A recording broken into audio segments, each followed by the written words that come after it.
আবির দাঁড়িয়ে আছে একদম নিশ্চুপ, চোখ শুধু এক জায়গায়, নাফিসার দিকে। এতক্ষণ ধরে যে অস্থিরতা তাকে খেয়ে ফেলছে, নাফিসাকে চোখের সামনে নিরাপদ দেখে বুকটা ধীরে ধীরে ফিরল। কিন্তু কপালের ওপরে ব্যান্ডেজ আর নাফিসার নিস্তেজ ভাব দেখে তার ভেতরে আবারও কেমন যেন মোচড় দিয়ে উঠল। রোষা একটু দূর থেকে এগিয়ে এলো, মুখে দুশ্চিন্তার ছাপ। আফিয়া বেগমের সামনে গিয়ে জিজ্ঞেস করলো, কি হয়েছে ফুপিমণি? নাফিসার কি অবস্থা? মাথায় ব্যান্ডেজ কেন? হঠাৎ কি হলো? আফিয়া বেগম মুখ খুললেন না, কেবল নিঃশ্বাস ফেললেন গভীরভাবে। ইমা বেগম ধীর স্বরে বলেন, রুষা, ভেতরে গিয়ে কথা বলি। এই জায়গায় বলা ঠিক হবে না। ওইদিকে রিসা ধরা হাতে নাফিসাকে সামলে নিয়ে হাঁটছে, আফিয়া বেগম পাশে আছে। আবির আর রুষা পেছন থেকে হেঁটে ভেতরে ঢুকলো, ইমা বেগমও সাথে। ডাইনিং রুমের বড় সোফায় নাফিসাকে বসানো হলো। শরীরটা ক্লান্ত, চোখ যেন ভারী। আফিয়া বেগম পাশে বসে আছেন, হাতটা এখনো নাফিসার কাঁধে। ইমা বেগম একটা কর্মচারীকে ডাকলেন, পানি আনো। সাথে সাথেই একটা গ্লাস এগিয়ে দেওয়া হলো। আফিয়া বেগম নিজের হাতের গ্লাসটা তুলে নিলেন, ধীর ভঙ্গিতে নাফিসাকে পানি খাওয়ালেন। খাওয়াতে খাওয়াতে তার চোখ থেকে দুফোঁটা পানি গড়িয়ে পড়ল গালে। এই দৃশ্যটা নাফিসা দেখতে পেল এবং মুহূর্তেই অস্থির হয়ে উঠল। মামুনি, আমি ঠিক আছি, শুধু একটু পড়ে গেছি। তুমি এত দুশ্চিন্তা করতেছো কেন? আমি ভালো আছি মামুনি। কথাগুলো নাফিসা বলছে ঠিকই, কিন্তু তার গলার কম্পন বলে দিচ্ছে সে নিজেও বুঝতে পারছে না আসলে কি হচ্ছে। ঠিক তখনই ওপর তলা থেকে নিচে নামলো সাবিহা খালেদ। নাফিসার দিকে তাকিয়ে নাক সিটকালেন, আর রাইমা ডোন্ট কেয়ার ভাব নিয়ে একটা সোফায় বসে ফোন দেখা শুরু করলো। পেছনে বিলকিস আরা, রেদওয়ান, আর এক পাশে দাঁড়িয়ে আছে রাহিল, বড় বড় চোখে তাকিয়ে আছে নাফিসার দিকে। রেদওয়ান ওর পাশে দাঁড়িয়ে হাত ধরে রেখেছে। আজ এই কয়েকজন বাসায়, রাইহান আর রুহি চট্টগ্রামে, মঈন রাশিদ ও মাহবুব রাশিদ শহরের বাইরে, সাইফান তো আজ জাপানে গিয়েছে কোম্পানির কাজে। আফিয়া বেগম চোখ তুললেন রেদওয়ানের দিকে, রাহিলকে নিয়ে ভেতরে যাও। রেদওয়ান কোনো কথা না বলে রাহিলকে নিয়ে ঘরের ভেতরে চলে গেল। এবার আফিয়া বেগম আবার মুখ ফেরালেন নাফিসার দিকে, ধীরে মাথায় হাত বুলিয়ে দিলেন। তারপর দুই হাত দিয়ে নাফিসার গালটা ধরে নিজের দিকে আগলে নিয়ে একটু ঝুঁকে কপালে চুমু রাখলেন। আমার সোনা মা, আমার মেয়ে। তার কণ্ঠে ভালোবাসা, ভরসা আর গভীর কষ্ট সব একসাথে মিশে আছে। একটু পরে তিনি বলেন, কিছু কথা জিজ্ঞাসা করব সোনা, তুমি উত্তর দেবে, ঠিক আছে? ভয় পাবে না, আমি তোমাকে বিশ্বাস করি। আমার মেয়ে আমাকে কিছুই লুকাবে না। নাফিসা বিভ্রান্ত মুখে তাকিয়ে আছে। কি কথা? এবার তখনকার পরিবেশটা আরো নিঃশব্দ হয়ে গেল, সবাই যেন নিঃশ্বাস আটকে দাঁড়িয়ে আছে। আফিয়া বেগম ধীরে, খুব ধীরে একটা দীর্ঘশ্বাস ফেললেন। তারপর নাফিসার দু গাল নিজের হাত ধরে নরম স্বরে বললেন, সোনা, তুমি প্রেগনেন্ট, এটা তুমি জানো? এক মুহূর্তে নাফিসার মুখের সমস্ত রং মিলিয়ে গেল, কথা বলার ভাষা যেন গলা থেকে উধাও হয়ে গেল সম্পূর্ণ। চোখ বড় হয়ে গেল, কথা নেই, শুধু বিশ্বাস থমকে গেছে। তারপর তার চোখে হঠাৎই জমে থাকা পানি টুপ টুপ করে ঝরে পড়তে লাগলো। নাফিসার হাতটা ধীরে, কাঁপতে কাঁপতে নিজের পেটের উপরে গিয়ে থামলো। মনে হলো যেন প্রথমবার নিজের ভেতরে কিছু আছে, কেউ আছে। এটা সত্যিকারের ভাবে অনুভব করলো সে। সেদিকে তাকিয়ে আছে, চোখের পানি থামছে না। পেটের উপরে হাত রেখে বিড়বিড় করে বলছে, আমার ভেতরে আমার হালাল পুরুষটা, আমার ডিএসপি সাহেবের অস্তিত্ব, এটা সত্যি। শরীরটা নিস্তব্ধ, দৃষ্টি কাঁপছে, ঠোঁট কেঁপে কেঁপে উঠছে, কিন্তু কোনো শব্দ বের হচ্ছে না। কানে যেন দূরের কোনো আওয়াজ পৌঁছাচ্ছে না। সব যেন থেমে গেছে। আবিরের কানে নাফিসা প্রেগনেন্ট শব্দটা যেই ঢুকলো, ঠিক সেই মুহূর্তেই তার মনে হলো পুরো দুনিয়াটা থেমে গেছে। একটা অদ্ভুত ঠক ঠক ধাক্কা বুকের ভেতর লাগলো, তারপর নিস্তব্ধতা। অবাক চোখে সে নাফিসার দিকে তাকিয়ে রইল, যেন নিশ্চিত হতে চাইছে যে সে ঠিকই শুনেছে। তো মনে হচ্ছে ভুল কিছু শুনেছে। ভুল না হলে এমন কথা কিভাবে সম্ভব? ওর নাফিসা তো এমন মেয়ে না। কিভাবে? কেন? মাথার ভেতর অস্থির ব্যথা শুরু হয়ে গেল। মনে হলো পুরো মাথাটা ফেটে যাচ্ছে। একটা ভয়ঙ্কর সন্দেহ তার বুকের মধ্যে দপদপ করতে লাগলো। তাহলে কি কেউ ওর ফুলটাকে বাজেভাবে স্পর্শ করেছে? ভাবতেই তার শরীর কাঁপতে লাগলো। আফিয়া বেগমের কথাগুলো তার কানে যেতেই সে আরো থমকে গেল। সে তাকিয়ে দেখলো নাফিসা মাথা নিচু করে বসে আছে, আর সবাই হতভম্ব। রোশনা পাশে দাঁড়িয়ে আবিরের এই ভাঙা অবস্থা দেখে আর দাঁড়াতে পারল না। আবিরের চোখ মুখ একেবারে বেহাল, চোখ লাল, ঠোঁট শুকিয়ে গেছে, মুখে অবিশ্বাসের ছাপ। রোশনা দ্রুত তার দিকে এগিয়ে গিয়ে ওর হাতটা চেপে ধরল। আস্তে, খুব আস্তে বলল, আমি তোকে বুঝতে পারছি রে, তোর মতো আমারও শকড লাগছে কথাটা শুনে, কিন্তু প্লিজ এখন কোনো রিয়াকশন দেখাস না। আগে শুনি আসল ব্যাপারটা কি। আমাদের নাফু এমন না, নিশ্চয় কিছু একটা আছে। কি হয়েছে ঠিক মতো আগে শুনি। রোশনার কথা শুনে আবিরের হাত দুটো মুঠো করে দাঁড়িয়ে থাকলো, চোখ ভেজা, দৃষ্টি ফাঁকা। রুষা আবিরের এই অবস্থা দেখে নিজেরও অসহায় লাগলো, তার মুখও ম্লান হয়ে গেল। এই সময় রাইমা ফোন দেখছিল, কিন্তু প্রেগনেন্ট শব্দটা কানে ঢুকতেই সে চমকে গেল। ফোনটা পাশে রেখে পুরো মনোযোগ এই দিকে দিল। আর সাবিয়া খালেদ ভুরু জোড়া কুঁচকে আছে, মুখ দেখেই বোঝা যায় সে ইতিমধ্যে এই নিয়ে মাথার মধ্যে নিজের মতো করে গল্প তৈরি করে ফেলেছে। আফিয়া বেগম তখনও নাফিসার দিকে তাকিয়ে আছেন অবিশ্বাসে। বিলকিস আরা বেগম চমকে উঠে আফিয়া বেগমের দিকে চোখের ইশারা করলেন, কি হয়েছে? কিন্তু আফিয়া বেগম তৎক্ষণাৎই শাশুড়িকে চোখের ইশারা করে চুপ থাকতে বললেন। নাফিসার চোখ দিয়ে টুপটাপ কান্না ঝরতে দেখে আফিয়া বেগম ওকে আগলে নিল নিজের বুকে। বারবার নাফিসার মাথায় হাত বোলাতে লাগলো। আমার সোনা মেয়ে, টেনশন করো না মা, কিছু নিয়ে ভয় পেও না, নিজেকে একদম দোষ দেবে না। আমি তোমাকে চিনি, খুব ভালো করেই চিনি। এবার আমাকে বলো তো, কে তোমাকে বাজেভাবে স্পর্শ করেছে? কি হয়েছে বলো মা, কেউ কি তোমাকে বাজেভাবে খারাপভাবে ধরেছে? আফিয়া বেগমের গলা কেঁপে উঠছে, মুখে আতঙ্ক। নাফিসা একবার তার মুখের দিকে তাকালো, তারপর সঙ্গে সঙ্গে মাথাটা নিচু করে ফেললো। মনে হচ্ছে প্রচন্ড অপরাধ বোধে ভেঙে পড়েছে, কিন্তু ঠিক কিভাবে উত্তর দিবে তা যেন বুঝতে পারছে না। ওর মাথার ভেতর তখন শুধু একটাই প্রশ্ন ঘুরপাক খাচ্ছে, সাইমন কই? তার ডিএসপি সাহেব কই? তার সন্তানের বাবা তো তার হালাল পুরুষ, কিন্তু পরিবার জানে না। জানবে কিভাবে? সেই তো বলতে দেয়নি। এখন নিজের ওপর প্রচন্ড রাগ লাগছে ওর। ওর চোখের সামনে ভেসে উঠছে আজ কই, কই তার ডিএসপি সাহেব, কই? সে জানলে কি বলতো?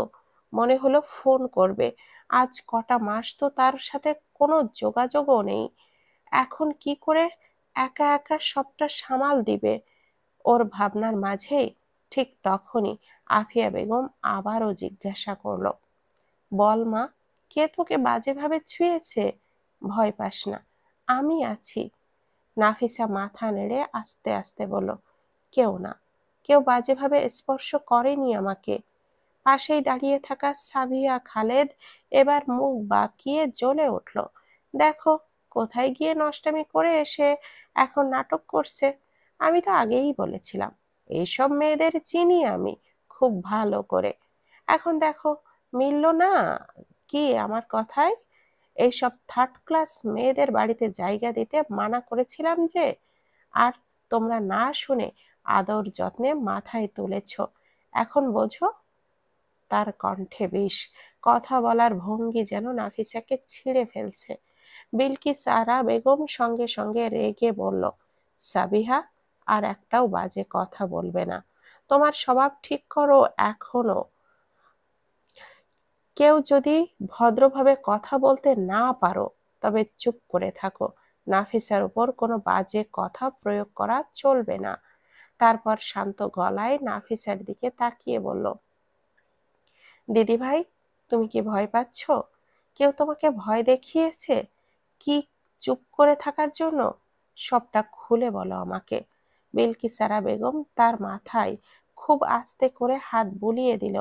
নাফিসা আবারও মাথা নাড়ালো, না, কেউ ভয় দেখায়নি।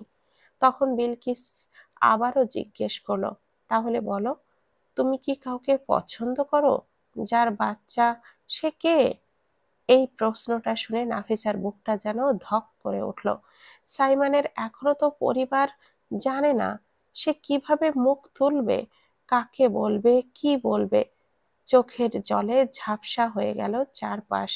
হঠাৎ করে তার ঠোঁট কাঁপতে কাঁপতে শব্দ বের হলো, এই সন্তান ডিএসপি সাহেবের, আমার হালাল।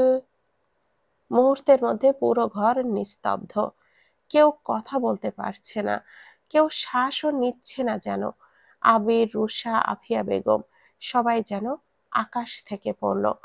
আর ঠিক ওই মুহূর্তে আফিয়া বেগমের মুখের রং বদলে গেল এক ঝটকায়। পরের সেকেন্ডে ঠাস, নাফিসার কথা সম্পূর্ণ হওয়ার আগেই গালে ঝড়ের মতো একটা থাপ্পড়, তারপর আরেকটা, আরেকটা, ঠাস ঠাস ঠাস। থামার নাম নেই। নিজের সমস্ত রাগ উগলে দিচ্ছে। নাফিসা, তুই কি বললি? ডিএসপি সাহেবের বাচ্চা? আমার খেয়ে, আমার পরে, আমার ছেলের ঘাড়ের ওপরে তোর নষ্টামি করার বাচ্চার দায় চাপাচ্ছিস? আফিয়া বেগমের কণ্ঠে শক এবং ক্রোধের মিশ্রণ। এবার আবির দৌড়ে এসে আফিয়া বেগমকে আটকালেন। ফুপিমণি, থামো! সে চিৎকার করে বলল, ওর কথা কিছু বলার আগে, কিছু করার আগে কিছু শোনো তো। আফিয়া বেগম চোখ গরম করে আবিরের দিকে তাকালো। আমার ছেলে, তাকে এখানে নিয়ে এসেছে, আর তার পড়াশোনার দায়িত্ব নিয়েছে, ভালোবাসা দিয়ে রেখেছে, আর সে, এই মেয়েটা এত বড় মানুষের ওপর দায়িত্ব চাপাচ্ছে? যে ছেলে নিজের ছোট বোনের মতো করে ওকে আগলে রেখেছে, তার নামের ওপরে এমন দায় চাপাচ্ছে? ইমা বেগমের রং পাল্টে গেছে, চোখ মুখে ক্রোধ স্পষ্ট। রিসা নাফিসার দিকে তাকিয়ে দাঁড়ালো, চোখে বিষাদ আর হতাশার ছাপ। ছি, তোকে আমি আমার নিজের মতো করে দেখেছি, কিন্তু তুই কি বড় ভাইয়ের নামে এত বড় মিথ্যা অপবাদ দিচ্ছিস? একবারও তোদের বয়সের পার্থক্য দেখেছিস না? যে মানুষটা তোকে এত আগলে রেখেছে, তার নাম এভাবে বলার সাহস কোথা থেকে পেলি? রোশনা এবার গভীর নিঃশ্বাস নিল, তারপর নাফিসার দিকে তাকিয়ে বলল, এই মেয়ে, আমি কি বলবো তোমাকে? বলার ভাষা খুঁজে পাচ্ছি না। তুমি কি বলছো? তুমি আমার এক ভাইকে পাগল করে দিচ্ছ, আরেক ভাইয়ের নামে মিথ্যা রটাচ্ছ। ছি ছি, তোমার কাছ থেকে এটা আশা করিনি। এভাবে আমাদের বিশ্বাস ভাঙছো? রাইমা চুপ করে দাঁড়িয়ে আছে, চোখে হাসির আভা। বাহ, অবাক হলেও ওর অবস্থা দেখে এখন ভালোই লাগছে। সাবিয়া খালেদ ছোট ছোট চোখে নাফিসাকে খুঁটিয়ে খুঁটিয়ে দেখল। এই মেয়ে, এবার প্রমাণ প্রমাণ পেলে যে বাড়ির প্লেটে খেয়ে সেই বাড়ির প্লেটেই ফুটো করছে? আমি আগেই বলছিলাম, এ ধরনের মেয়েরা বাড়িতে ঢুকলে বিপদ হয়, কিন্তু সবাই নিজেদের মতো করে আদর যত্ন দিয়ে মাথায় তুলে দিয়েছ। এখন দেখো কি হলো, ছেলের নামের অপবাদ দিয়ে দিল। নাফিসা অবাক চোখে চারপাশের মানুষগুলোর দিকে তাকাচ্ছে। আগে যারা ভালোবাসতো, যারা বিশ্বাস করত, এখনো কি বিশ্বাস আছে তার উপর? এই মানুষগুলো এখন তার কথা না শুনে তাকে দোষারোপ করছে। আফিয়া বেগমের দিকে তাকিয়ে সে আরো অবাক হলো। যে মানুষটাকে সে সবসময় আস্থা করত, সে এতটা সহজেই তাকে অবিশ্বাস করতে পারলো। সাবিহা খালেদ আবারও কণ্ঠটা কড়া করে বলল, এই মেয়েকে এখনই বাড়ি থেকে বের করে দাও। নষ্ট মেয়ে কোথাকার, নষ্টামি করে বাচ্চা পেটে নিয়ে এসে বাড়ির ছেলের নামে দোষ দিচ্ছে। নাফিসা চুপচাপ মাথা নিচু করে চোখে জল, মনে মনে বলছে, ডিএসপি সাহেব, আপনার পিচ্চিটা ভেঙে পড়েছে আজ। সবাই আমাদের ভালোবাসাকে কলঙ্কের গল্প বানাতে চাইছে। আপনি কোথায়? আসছেন না কেন? আপনার পিচ্ছে আর সহ্য করতে পারছে না। আফিয়া বেগম এবার চোখ বুজে নিজের রাগ নিয়ন্ত্রণ করে নাফিসার কাঁধে হাত রাখলেন, নরম স্বরে বললেন, সোনা, তুমি যেটা বলেছ সেটা মিথ্যা। কেউ তোমাকে এগুলো বলতে বলেছে বলো? আমি জানি তুমি ভয় পাচ্ছ, লজ্জা পাচ্ছ, কিন্তু তুমি একা নও। আমরা তোমার পাশে আছি।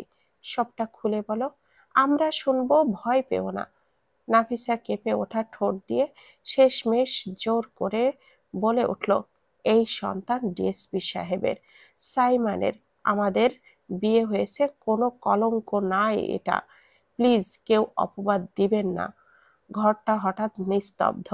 আবির, রুশনা, ইমা বেগম, রিশা, রাইমা, সাবিহা, বিলকিসারা, আফিয়া বেগম, সবাই যেন আকাশ থেকে পড়ল। আফিয়া বেগমের চোখ থেকে রং উধাও, তার গলা কেঁপে উঠল, চোখে অদ্ভুত শখ।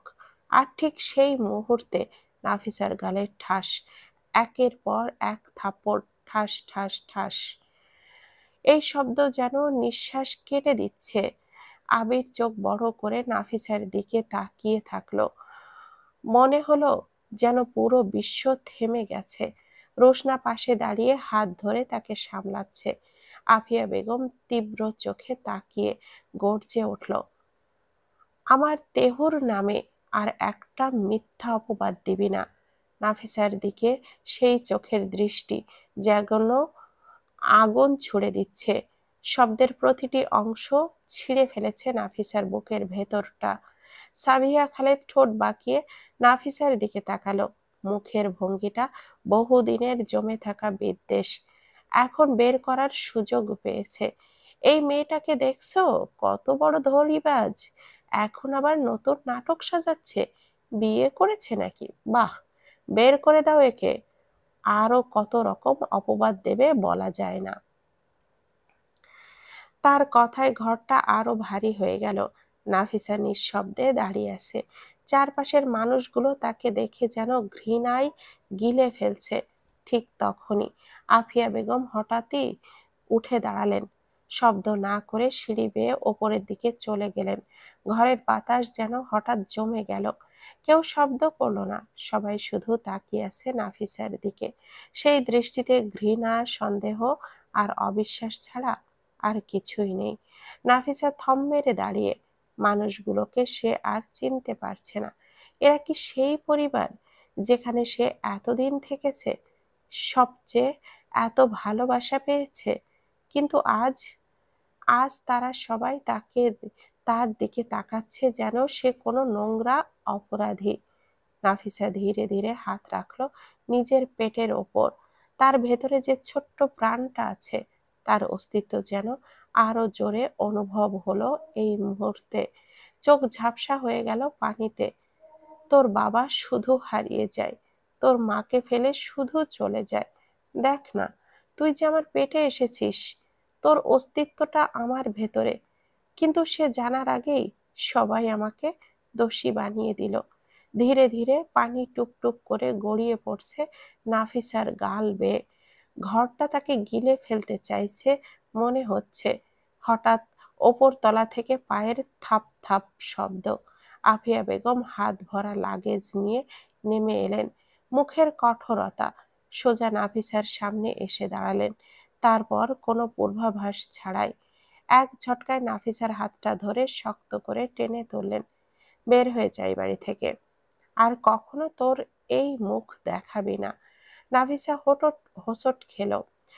মাটি পায়ের তলা থেকে সরে যাচ্ছে অনুভব করলো, কিন্তু আফিয়া বেগম টেনে ধরে রীতিমতো টেনে নিয়ে যাচ্ছে ওকে। ঘরের সবাই নিঃশব্দে দেখছে, কেউ কোনো কথা বলছে না, কারোর চোখে দয়া নেই। সাবিহা আর রাইমা ঠোঁটের কোণে মিষ্টি হাসি লুকিয়ে পারছে না, তাদের চোখে তৃপ্তির ঝিলিক, যেন বহুদিনের শত্রুকে শেষ পর্যন্ত হারাতে পেরেছে। রিশার চোখ দুটো লাল হয়ে আছে, পানি পড়ছে টই টই করে। তার মন চাইছে নাফিসাকে বিশ্বাস করতে, কিন্তু তার প্রিয় ভাইয়ের নামে অভিযোগ সে সহ্য করতে পারছে না। এই দ্বন্দ্ব তাকে ভেতর থেকে ছিঁড়ে ফেলছে। আফিয়া বেগম প্রায় টেনে হিঁচড়ে নাফিসাকে বাড়ির দরজার দিকে নিয়ে যাচ্ছেন। ঠিক তখনই পেছন থেকে কড়া গলায় বিলকিস আরা রশিদ বললেন, আফিয়া, যেখানে আছো সেখানেই দাঁড়িয়ে যাও। আফিয়া থমকে গেলেন। বিলকিস আরা ধীরে ধীরে এগিয়ে এসে বলেন, ভুলে যেও না, তোমার থেকেও বড় কেউ এই বাড়িতে আছে। আমি তোমার শাশুড়ি, আমি এখনো বেঁচে আছি, পুরো ব্যাপারটা আমাকে বুঝতে দাও। আফিয়া বেগম দাঁত চাপা মুখে ফিরে তাকালেন, চোখের আগের আগুন। আমি কিছু বুঝতে চাই না, আমার দেহুর নামে কোনো অপবাদ আমি শুনবো না। মাফ করবেন না আপনার সাথে বেয়াদবি করার জন্য। শাশুড়ির কোনো কথা শোনার চেষ্টা করলো না, দৃঢ় ভঙ্গিতে নাফিসাকে আবারও টেনে ধরলেন। নাফিসা পা সামলাতে পারছে না, হোঁচট খেতে খেতে একেবারে বাড়ির বাইরে এসে পৌঁছালো। বাইরের ঠান্ডা বাতাস মুখে লাগতেই শরীরটা কেঁপে উঠল। দরজার সামনে দাঁড়িয়েই আফিয়া বেগম দুই হাত দিয়ে নাফিসাকে ধাক্কা দিয়ে সরিয়ে দিলেন। ধাপ! নাফিসা টলে পড়ে গেল মাটিতে, পাশের ট্রলিটা উল্টে গেল। আফিয়া বেগম দরজার সামনে দাঁড়িয়ে ফুঁসে উঠলেন, এই বাড়ির ত্রিসীমানায় যাতে আর না দেখা মেলে তোর, বের হয়ে যা। তারপর দরজাটা জোরে ধাম করে বন্ধ হয়ে গেল। নাফিসা মাটিতে বসে রইল, দরজার দিকে তাকিয়ে, চোখে কেবল অবিশ্বাস আর অসহায়তা। ডিএসপি সাহেব, আজ আপনার অভাবটা আমাকে সত্যি সত্যি কুরে কুরে খাচ্ছে, ছিন্ন ভিন্ন করে দিচ্ছে। কোথায় আপনি? আমার জন্য না হোক, আপনার সন্তানটির জন্য অন্তত একটু তাড়াতাড়ি আসতেন। আমি এখন কোথায় যাব, কার কাছে যাব? আমাদের ভালোবাসার চিহ্নটাকে আমি এটা কিভাবে আগলে রাখবো? আপনার সন্তানের নাম নিয়ে সবাই নোংরা অপবাদ দিচ্ছে, তিরস্কার করছে, অথচ আমি একা একদম অসহায় হয়ে সব সহ্য করছি। আপনি থাকলে কেউ এইতটুকু বলার সাহস পেত না। দয়া করে ফিরে আসুন ডিএসপি সাহেব, আপনার অভাব আমার বুকটা ফাঁকা করে দিচ্ছে। কেউ নেই পাশে। ধীরে ধীরে কান্নাটা বুক থেকে উঠে এসে গলার কাছে আটকে গেল। একটা দুটো শব্দ বের হলো না, শুধু নিঃশব্দ কান্না। অনেকক্ষণ সে ওভাবেই বসে রইল। ধীরে ধীরে হাত বাড়িয়ে ব্যাগটা তুলে নিল। ভারী লাগলো টেনে নিয়ে যেতে, ভারী শুধু ব্যাগ নয়, জীবনটাই। নাফিসা ধীরে ধীরে দাঁড়ালো, চোখের পানি মুছলো, আরেকবার পেছনে ফিরে তাকালো। এই বাড়িতে সে ঢুকেছিল ডিএসপি সাহেবের হাত ধরে। আসার পর সবাই অনেক ভালোবাসা দিয়েছে, পেয়েছে, কিন্তু আজ বের হচ্ছে অপমান আর অভিশাপ নিয়ে। লম্বা একটা দীর্ঘশ্বাস ফেলল, তারপর ধীরে ধীরে বাড়ির সীমানা পেরিয়ে হাঁটতে শুরু করলো।